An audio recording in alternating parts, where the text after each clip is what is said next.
بسم اللہ الرحمن الرحیم ثم أنتم هؤلاء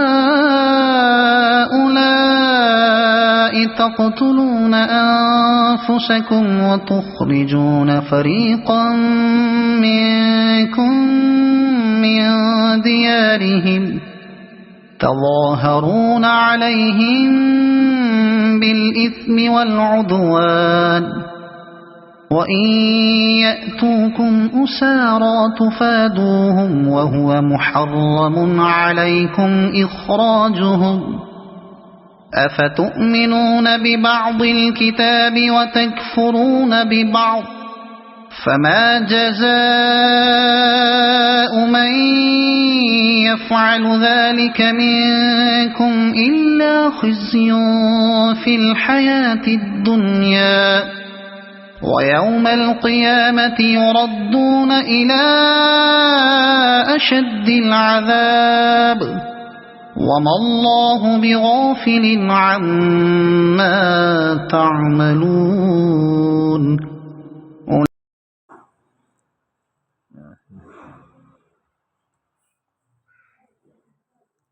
پھر تم ہی وہ لوگ ہو کہ اپنوں کو قتل کر رہے ہو اور اپنے ہی ایک گروہ کو ان کے وطن سے باہر نکال رہے ہو اور متضادیہ کہ ان کے خلاف گناہ اور زیادتی کے ساتھ ان کے دشمنوں کی مدد بھی کرتے ہو، اور اگر وہ قیدی ہو کر تمہارے پاس آ جائیں تو ان کا فدیہ دے کر چھڑا لیتے ہو تاکہ وہ تمہارے احسان مند رہیں، حالانکہ ان کا وطن سے نکالے جانا بھی تم پر حرام کر دیا گیا تھا. کیا تم کتاب کے بعض حصوں پر ایمان رکھتے ہو اور بعض کا انکار کرتے ہو؟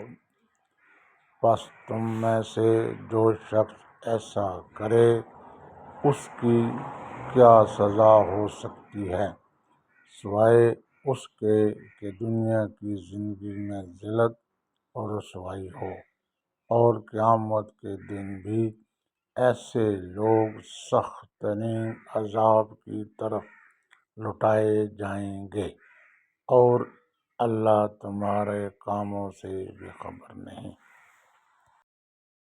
Then you are those same ones who are killing one another and evicting a party of your people from their homes, cooperating against them in sin and aggression. And if they come to you as captives, you ransom them, although their eviction was forbidden to you. So do you believe in part of the scripture and disbelieve in part? Then what is the recompense for those who do that among you accept disgrace in worldly life?